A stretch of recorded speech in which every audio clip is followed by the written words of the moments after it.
ఎవడు రారా భరత జాతిని కప్పమడిగిన తుచ్చుడు, ఎవడా పొగరు పట్టిన చల్ల దొరగాడెవ్వడు.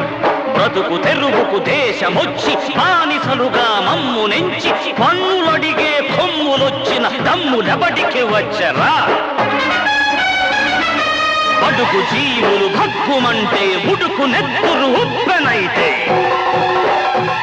ఆ చండ్రని పుల దండ్ర గొడ్డలి పన్ను గడతది చూడరా. అన్నా మన్నెందొర అల్లూరిని చుట్టుముట్టి మంది మార్బల మెట్టి మరపి రంగులెక్కు పెట్టి 100 గుళ్ళు ఒక్కసారి పేల్చితే